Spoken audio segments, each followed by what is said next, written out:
Alright, class, welcome to another session. And now it's time for us to start talking about Black History Month. Or, how the hell am I connecting this to poetry? Which you will find out during class. So, let's dive headfirst into it. So, what is Black History Month? Well, this is an annual observance of a collection of the sub-Saharan diaspora. And now what does that mean? Well, this is to commemorate and to show the world what has happened in the life of those who are the descendant of former slaves, basically. And celebrating and showing the culture and the injustices that these people face on a day-to-day basis still today. And so you can basically say it's a highlight of the culture and heritage of Afro-Americans or people who has descendancy from slaves that were brought from Africa. And this is in October in the United Kingdom and in February in the US. And I have a lot of focus on Afro-Americans here, but that is not a problem according to me here, because it's highlighting everything we're doing in the same way and it's for the same cause. So the month is off, but we're still looking at it. And I want you guys to just listen to some history, and then you're gonna get an interview at the end with a very interesting person who might shed some perfect light on this for you guys. Alright, so let's look at it. Time for some history. We will start with the origins. And so, the African American population is descended from the slave trade, basically. And just to give you the numbers, between the years 1501 and 1866, it's estimated that 12.5 million slaves were brought to the US from Africa. And these people suffered inhuman conditions both during travel and upon arriving, and for a long, long time afterwards. And it's easy to say that the white man did not view these slaves as humans. They were not human beings. And if you look at this map here that we have, it symbolizes how the slave trade took place and what happened. So you see, from Africa, the red line going up to America that says slaves to America. Slaves were brought from Africa to America. From America then, where they grew tobacco, they had sugar and cotton. That were products that people in Europe wanted. And these products were manufactured or taken care of by the slaves. And these products were sent to Europe, and Europe in turn sent textiles, rum, and manufactured goods to Africa where they deemed that was necessary. And just to give you a picture here, this is a time in history where Europe dominated the world. We had conquered everything, or at least huge parts. We were in India, we were in Africa, we were in America. The Europeans wanted a piece of everything, and that is not always a good thing. And that's something that you'll learn more about in history, the whole colonialization of everything of the modern world, or how you want to phrase it. It has a lot of consequences for how life is now. But we're focusing on the slave trade and the living conditions for those slaves. So now, let's look at this. We're moving on. And this is how we can see how they were treated. We see this man here who has been whipped so many times, which is horrifying. And these are not just fresh wounds, these are scars that have healed, been whipped open again, healed and been whipped open again and again and again. To be able to do this and hurt another human being in this way is simply terrible. There's like nothing else you can say about it. It is. And that was standard. And these quotes I have here for you that you now see on your screen are written by A. E. Thomas back in 1834. So these are true. And you see the first one. The infant was whipped to death with a cowskin. So a slave child was beaten to death with the skin of a cow. The other one, slaves eating out of a hog trough. And that is basically saying that the slaves were treated as the animals. They had to eat out of, like the same things that the pigs did. The next one, the slave slowly dissected and burnt while the person was still alive. So they're slowly cutting someone open and taking their limbs off while they're burning this person. And I have a hard time picturing that in my head. And it is weird and horrifying. It's like I'm a loss for words here. I don't know what to say. And then you have the final one that I've decided to take with here. The slave whipped for going to see his wife.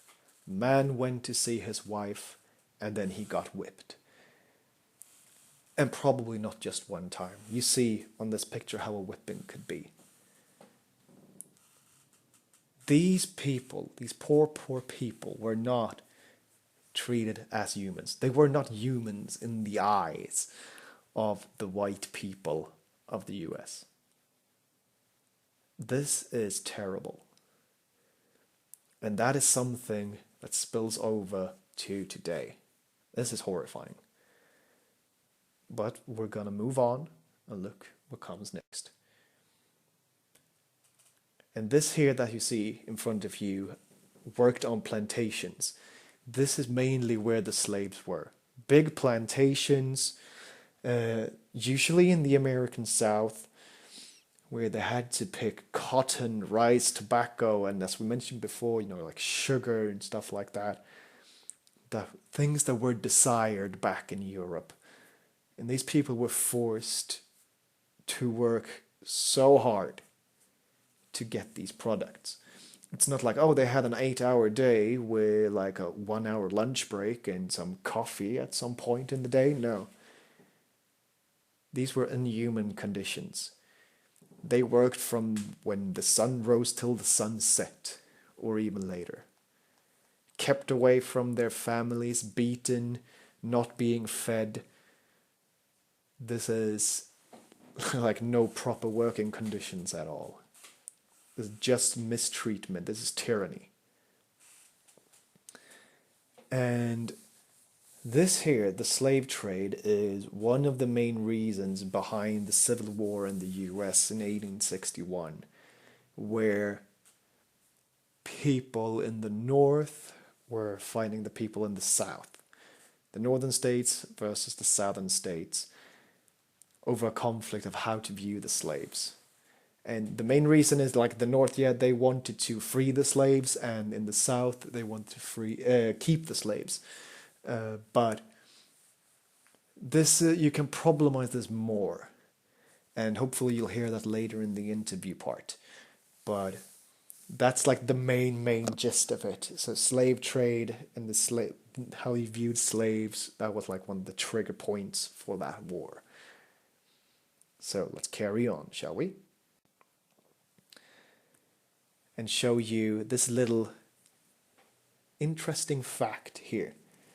Even though people were forced to live in these terrible circumstances, people try to find a way to make life better for themselves. And these slaves, they sang a lot. Music out when they worked. They try to like make more life more durable, and the songs that they sang usually came from like their old traditions back in Africa. But these songs became like the foundation for jazz, blues, R&B, which stands for rhythm and blues, if you didn't know that, rock and roll, and then so much more. So the music that you're listening to today, that's a cultural heritage from the slaves. And if some of you now start thinking, oh, it's so good that we have slaves then, so that we could just get this kind of music, then you're thinking about it the wrong way. Yeah, this is a result, but it doesn't justify what has been done to people. You can't just say that, oh, just because it's good, we got good music now, it's worth having like killing people and torturing them.